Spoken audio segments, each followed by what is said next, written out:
Commander Drell stood at the viewing port of the scout ship Seeker *, his 4 eyes fixed on the blue-green planet below. Earth looked peaceful from space, beautiful even. Streams of white clouds swirled across oceans and landmasses. The planet was perfect, abundant water, breathable atmosphere, and rich in minerals the Vex Collective desperately needed. "Report," Drell ordered, his voice low and raspy. Officer Mira looked up from her data station. "Primitive defense systems, Commander. Their satellites can be easily avoided. Their weapons use basic projectiles and chemical explosives. Nothing that can harm our ships." Drell nodded, pleased. The Vex had conquered 12 worlds in the past 50 cycles. Earth would be number 13. "What about their communications?" he asked. "Interesting," Mira replied. "They broadcast constantly. Most of it seems to be entertainment or news. They fight among themselves often. Their planet is divided into nearly 200 territories they call countries. No unified planetary government." Drell smiled, showing rows of sharp teeth. "Perfect. Divided planets are easy targets." The scout ship had been watching Earth for 30 days now. They stayed hidden behind the planet's moon, sending small drones to gather information. The humans never noticed them. "Sir, look at this," called tech specialist Vorn from another station. "I'm picking up unusual energy readings from several locations." Drell walked over and studied the screen. Strange energy spikes appeared in areas across the planet. "Natural phenomena?" he asked. Vorn shrugged. "Possibly. The readings don't match any weapon systems we know. They might be testing new technology, or it could be geological activity." "Mark the locations, but I'm not concerned," Drell said. "This species only achieved space travel 80 years ago. They've barely left their own moon." The commander returned to his command chair and made a decision. "Prepare a report for Admiral Kren. Tell him Earth is an ideal target. Minimal defenses, divided population, rich resources." "Sir," Officer Mira interrupted, "I've been studying their entertainment broadcasts. They have many stories about fighting aliens. They seem prepared for the idea of invasion."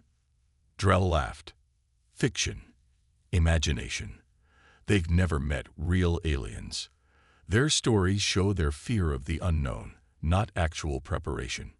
"Yes, sir," Mira said, but she looked troubled. That night, while the rest of the crew slept, Drell reviewed Earth's history files. Humans were violent, constantly fighting each other over territory, resources, and beliefs. But they were also divided, disorganized. The Vex would offer a simple choice: surrender or die. Most planets chose surrender. 3 days later, the scout ship transmitted its final report to the Vex homeworld. Drell's recommendation was clear. Earth was suitable for immediate conquest. As the Seeker * prepared to return home, Vorn approached Drell with a datapad. "Sir, those strange energy readings are increasing. They seem to spike whenever our drones get close to populated areas." "Coincidence," Drell said dismissively. "The humans don't have technology that can detect our stealth drones." "What if it's not technology?" Vorn asked quietly. Drell gave him a sharp look. "Explain." "I don't know, sir. It's just different from anything we've seen before." "Note it in the report, but don't exaggerate the concern," Drell ordered. "Admiral Kren wants this planet. He won't be happy with delays." As the scout ship moved away from Earth's orbit, Drell took one last look at the blue planet. Something about it made him uneasy, but he pushed the feeling aside. The Vex needed resources. Earth had them. That was all that mattered. Unknown to Drell and his crew, deep in a mountain bunker on Earth, a general stared at a screen showing the alien ship leaving orbit. "They took the bait," she said to the room of officials. "Prepare to activate Protocol Guardian. They'll be back, and in greater numbers." A scientist in the back of the room whispered. "And then they'll learn what humans really are." 3 months after the scout ship's report, the skies above Earth filled with the massive ships of the Vex Collective. The invasion fleet darkened the sky over major cities, their metal hulls reflecting sunlight as they positioned themselves strategically around the planet.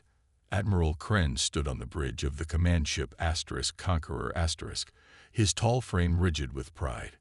Earth would be his greatest victory yet. "Begin the standard greeting," he ordered. Communications Officer Taz nodded and pressed a series of buttons. Across Earth, all electronic devices, televisions, phones, computers, radios, suddenly broadcast the same message in every human language. "People of Earth, we are the Vex Collective. Your planet is now under our control. Surrender your resources and accept our rule or face extinction. You have 6 hours to decide." Kren smiled as he watched the planet's reaction through their monitoring systems. Just as expected, chaos erupted. Humans ran through streets. Emergency vehicles rushed around. Military vehicles moved into positions. "Predictable," Kren said to Commander Drell, who stood beside him. "They panic. Then their leaders argue among themselves. Then they surrender." Drell nodded, but he couldn't shake his uneasiness. "The energy readings we detected earlier have increased tenfold since our arrival." Kren waved his hand dismissively. "Probably their primitive nuclear reactors going into overdrive. Nothing to worry about." 6 hours passed. No official response came from Earth. "Their time is up," Kren announced. "Deploy the first wave of ground troops. Target their capitals and military bases." Thousands of transport ships descended from the fleet. Vex soldiers, armed with plasma weapons and protected by energy shields, landed in Washington, Moscow, Beijing, London, and 30 other major cities. The human resistance was immediate and stronger than expected. In Washington, Captain Lorne led his squad toward the White House. Human military forces met them with heavy fire. To Lorne's surprise, their primitive bullets occasionally penetrated the Vex energy shields. "How is this possible?" he shouted into his communicator as he took cover behind a destroyed vehicle. "These weapons shouldn't harm us." Similar reports came in from around the globe. Human weapons were somehow more effective than Vex intelligence had predicted. On the Conqueror *, Admiral Kren received the troubling updates with growing annoyance. "Send in the second wave," he ordered. "Use the heavy walkers." Giant 3-legged war machines dropped from the sky, each standing 50 meters tall. They fired devastating energy beams that cut through buildings like paper. Surely this would break the humans' will to fight. But something strange was happening on the ground. In London, Vex soldiers reported humans lifting collapsed structures to rescue others trapped beneath. In Tokyo, a civilian somehow dodged energy blasts that should have been too fast for human reflexes. In Rio de Janeiro, a young man without any protective gear walked through fire to save a child. "Admiral," Drell said urgently, showing Kren a datapad. "Those energy readings, they're coming from the humans themselves." Kren stared at the screen, his 4 eyes widening. "Impossible. Run a full biological scan of the captives we've taken." Deep beneath Colorado's mountains, General Martinez watched the battle updates with grim satisfaction. Around her, scientists monitored hundreds of screens showing data from around the world. "Protocol Guardian activation is at 15% and rising," reported Dr. Wells. "The more aggressive the alien attack, the faster the response triggers." Martinez nodded. "And they have no idea what they've awakened." On a screen above them, a satellite image showed a Vex walker attacking a neighborhood in Atlanta. As the machine prepared to fire, a man stepped into the street. The walker's beam hit him directly, but instead of disintegrating, the man absorbed the energy. His skin glowed bright blue. Then he raised his hands and released the energy back at the walker, shattering its metallic legs. "They came to the wrong planet," Martins whispered. 50 years before the Vex invasion, Dr. Thomas Reed stood in a secret laboratory deep beneath a mountain in Switzerland. In his hand, he held a vial of glowing blue liquid.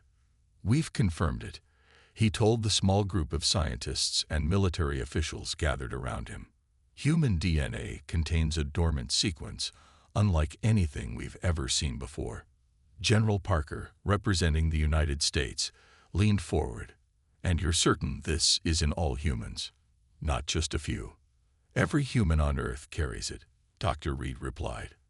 We've tested thousands of samples from every continent, every ethnic group. It's universal. But what does it do? Asked Dr. Chen, the Chinese representative. Dr. Reed placed the vial in a special container. We believe it's an evolutionary failsafe, a genetic ability that activates only when our species faces extinction. The room fell silent as the implications sank in. Project Guardian will study this ability, Dr. Reed continued, and prepare humanity for the day we might need it. Present day, 3 days into the Vex invasion. Lisa woke up in her apartment in Chicago, her head pounding. Outside, explosions shook the building.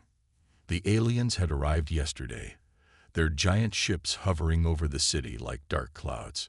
She grabbed her phone to check the news, but it only showed the alien message repeating endlessly, surrender or face extinction. Suddenly, pain shot through her body. Lisa fell to her knees, gasping. Her skin felt like it was on fire. When she looked at her hands, blue lines appeared beneath her skin, tracing her veins. Across the street, a Vex transport ship landed. 6 alien soldiers emerged, their weapons ready. Without thinking, Lisa ran to her window and jumped out. From the 4th floor. Instead of falling, she landed perfectly on her feet. The shock should have broken her legs, but she felt nothing but power surging through her body. The alien soldiers spotted her and fired. Lisa raised her hands instinctively, and a blue energy shield formed in front of her, blocking the plasma blasts. "What's happening to me?" she whispered. In the Colorado mountain bunker, Dr. Wells watched hundreds of similar events unfolding on screens around the world. Protocol Guardian is now at 30% activation, he announced. The dormant gene is expressing in civilians with increasing frequency. General Martinez nodded. And our military personnel. The injections we gave them are accelerating the process. They're showing abilities at twice the rate of civilians. Martinez studied a map showing blue dots spreading across the globe, each representing a human with awakening abilities. Send the message to all world leaders, she ordered.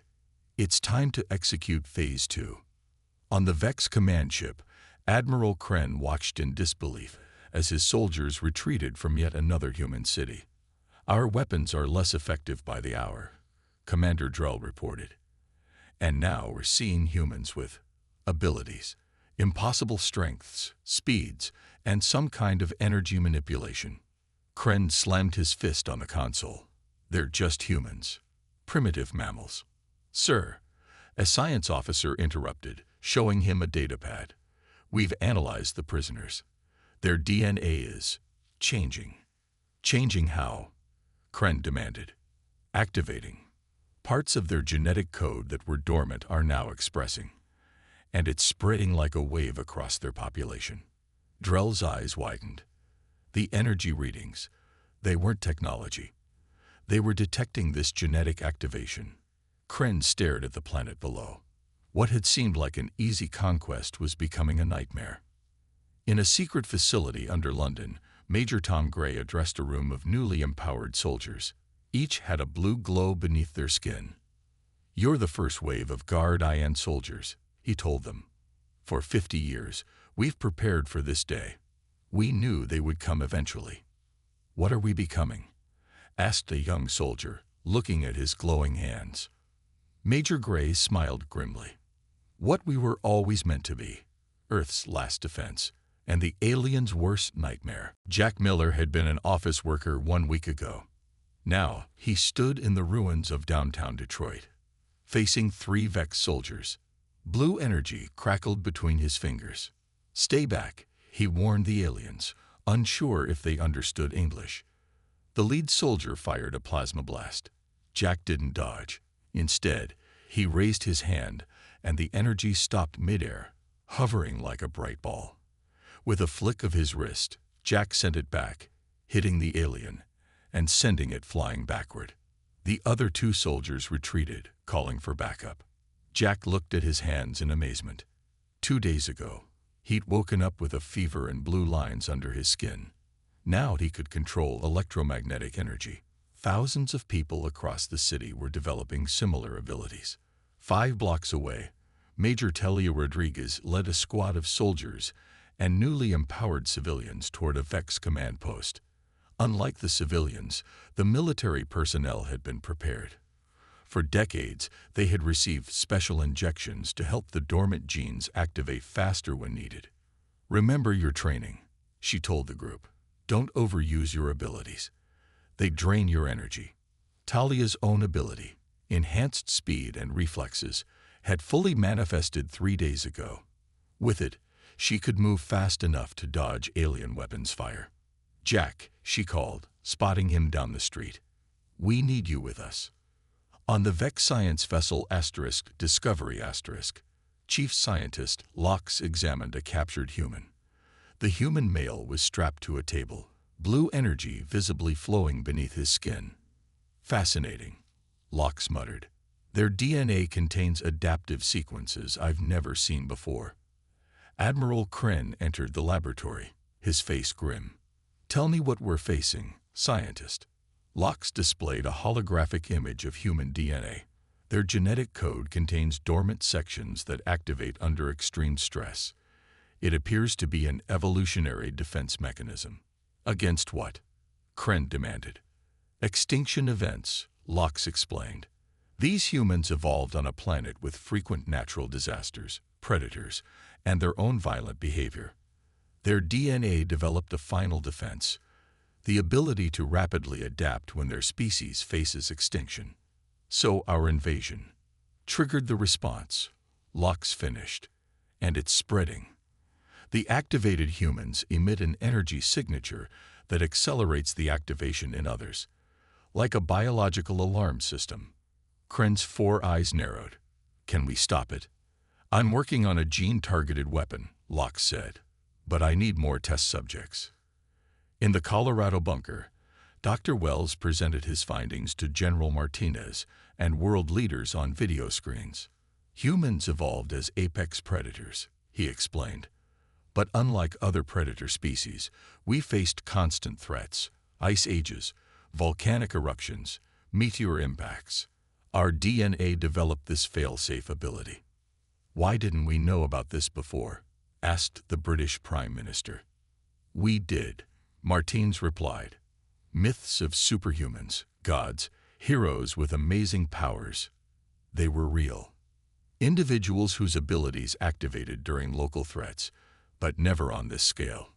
Dr. Wells continued, "The abilities manifest differently based on each person's genetic makeup. Some develop physical enhancements, strength, speed, durability. Others manifest energy manipulation, regeneration, or heightened senses." "And the aliens?" asked the Chinese president. Martinez smiled grimly. "They're learning that humans aren't the easy prey they thought we were." Back in Detroit, Jack and Major Telia's team reached the alien command post. Vex soldiers fired at them, but the humans used their new abilities to deflect or dodge the attacks. Jack absorbed the energy blasts, redirecting them at the alien ships. Beside him, a woman named Emma created force fields to protect the group, while others displayed impossible strength or speed. Major Telia moved faster than the eye could follow, disarming aliens before they could fire. One of the Vex commanders stared in horror as the humans advanced. "What are you?" he asked in his own language. Though none of the humans understood the words, Jack answered anyway. "We're what happens when you threaten Earth. We're what we've always been, survivors." The aliens began to retreat as more empowered humans joined the attack. For the first time, Admiral Kren faced the possibility that the Vex might lose this war. 1 week after the invasion began, Earth's governments met virtually to coordinate their response.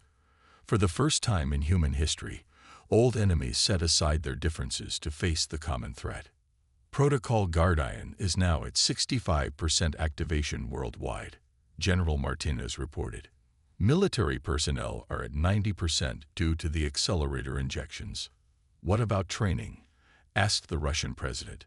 These civilians with new powers could be as dangerous as the aliens if they can't control their abilities. We've established training centers in every major city, Martinez explained. Military personnel with similar abilities are teaching control techniques. The Chinese premier nodded. Our scientists have another concern. What happens when the threat is gone? Will these abilities remain active? Dr. Wells answered, based on historical data, the abilities will likely become dormant again once the extinction threat passes, but we can't be certain with activation on this scale. First, we need to survive, the American president said. What's our counterattack plan? Jack stood before 50 newly empowered civilians in a makeshift training facility, once a high school gymnasium in Detroit. 2 days of practice had improved his control significantly. Don't fight the energy, he explained, demonstrating how blue power flowed through his arms. It's part of you now. Direct it, don't force it. A young woman tried to create an energy shield but produced only sparks.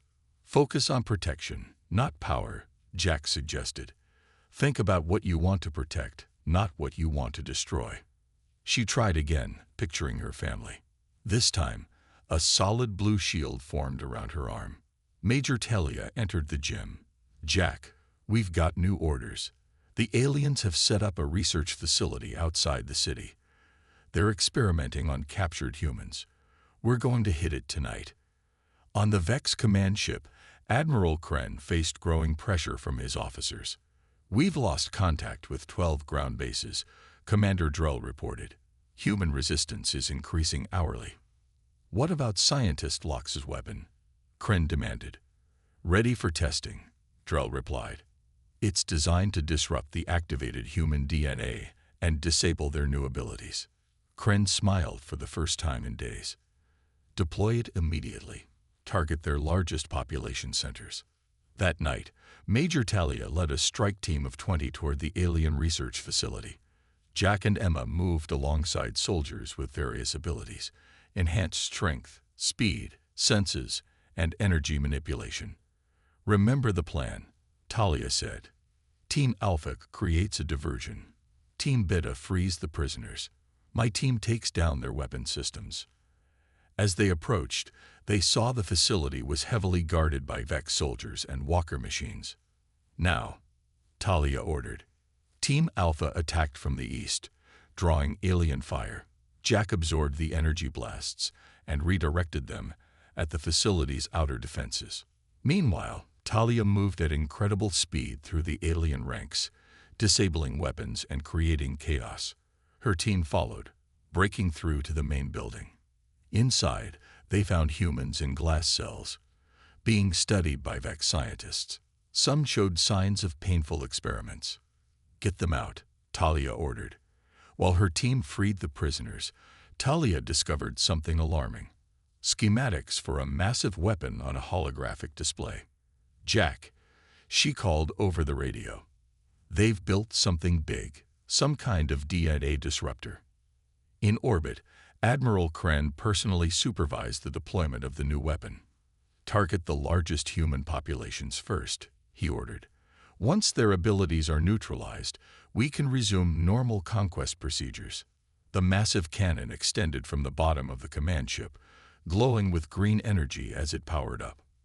Fire, Kren commanded.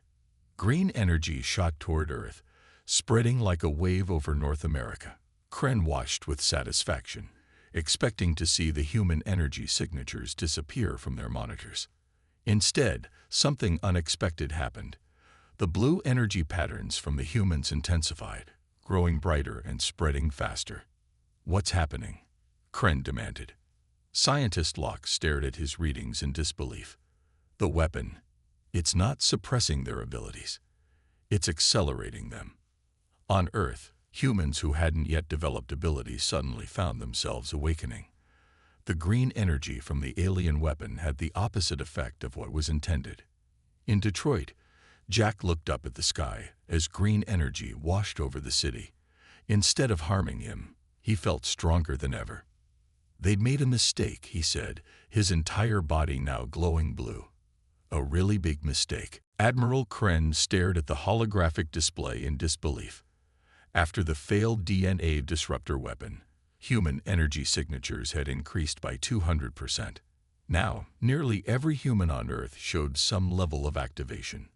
You promised me results. Kren shouted at Scientist Lox. Instead, you've made our enemy stronger. The weapon should have worked, Lox protested. Their DNA responded in a way that defies all biological logic.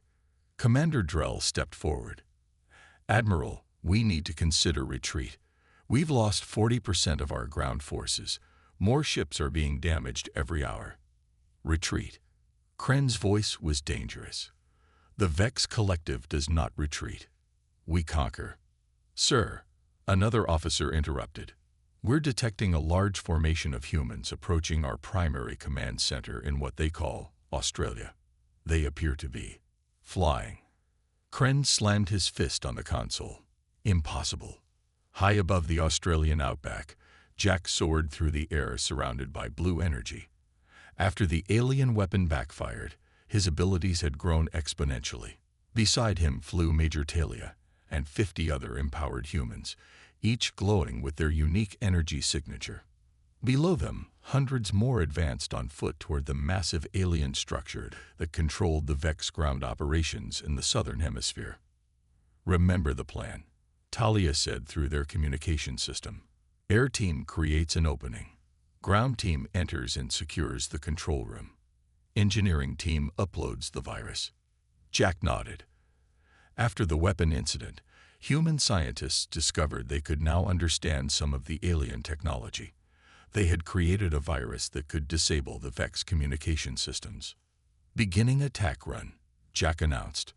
The flying humans dove toward the alien structure, firing blasts of energy at its defensive systems. Vex soldiers fired back, but the humans were too fast, too powerful. Jack absorbed incoming fire and redirected it, multiplied in strength. The facility's outer shields began to fail. On the command ship, Commander Drell watched with growing concern as more of his officers openly questioned Kren's leadership. Our forces are outmatched, one captain argued. These humans are unlike any species we've encountered. They were primitive just days ago, Kren insisted. And now they're not, Drell said firmly. Admiral, the homeworld needs to know the truth. We must report accurately. Kren's eyes narrowed. Are you challenging my authority, Commander? I'm trying to save what's left of our fleet, Drell replied. A warning alarm blared through the ship. Multiple human aircraft approaching orbit, announced a tactical officer. They're not like any human craft we've seen before. On the main screen, sleek black ships appeared, rising from Earth's atmosphere. Their design was clearly human, but far more advanced than anything the Vex had observed during their reconnaissance. Where did those come from? Kren demanded. General Martinez walked through an underground hangar beneath the Nevada desert, where dozens of advanced spacecraft waited. For 50 years, Earth governments had been secretly reverse engineering technology from previous alien encounters. Today we reveal our final surprise, she told the president beside her. Project Centennial. Advanced ships built with technology from the 7 alien crashes we've kept hidden from the public. And the pilots. All Guardian-activated military personnel. Their new abilities allow them to interface directly with the ship's systems. The president watched as the last ships launched. The Vex thought we were defenseless. They had no idea we've been preparing for decades. In orbit, the human ships engaged the Vex fleet. Though outnumbered, the Earth vessels moved with incredible speed and precision, their weapons cutting through alien shields that had previously seemed impenetrable. Aboard the Vex command ship, chaos erupted as officers reported simultaneous attacks on multiple fronts. We're losing orbital control, a tactical officer reported. And the Australia Command Center has fallen. Commander Drell faced Admiral Kren. Sir, we must order a retreat now, or we'll lose everything. Kren pulled out his weapon. The Vex Collective does not retreat. Several officers move to stand beside Drell. "We're not dying for your pride, Admiral." As the human ships closed in, the Vex command structure fractured. Kren found himself alone, facing a mutiny as his invasion force crumbled around him. From Earth, Jack and Telio watched the space battle unfold, knowing the tide had finally turned. 3 weeks after the failed Vex invasion began, the remaining alien ships gathered at the edge of Earth's solar system. Their once mighty fleet was reduced to a third of its original size. Commander Drell, now leading the Vex forces after Admiral Kren's arrest, faced the difficult task of negotiating with humans, something no Vex had ever done before. "Prepare the communication channel," he ordered. "I will speak with their leaders myself." On Earth, representatives from all nations gathered in the United Nations building in New York. The room buzzed with energy, both literal and figurative, as many delegates now glowed with the blue light of activated abilities. General Martinez stood at the podium. "The alien commander is requesting to speak. They're offering terms of surrender." A large screen activated, showing Commander Drell's four-eyed face. "People of Earth," Drell began, "I speak for what remains of the Vex collective force. We offer our complete withdrawal from your solar system and recognition of Earth as a sovereign power." The Secretary General stepped forward. "And what do you seek in return?" "Safe passage home, and the return of our surviving personnel," Drell replied. "And," he hesitated, "knowledge." "Knowledge?" the Secretary General asked. "Your species has demonstrated evolutionary adaptations unlike anything we've encountered in 12 galaxies," Drell explained. "We wish to understand how this is possible." After brief discussions, Earth's representatives agreed to limited scientific exchange, but no access to human DNA research. The terms were set. The Vex would leave and never return. 1 month later, Jack stood on a hill overlooking Detroit. The city was rebuilding. Blue energy still flowed beneath his skin, though less intensely than during the invasion.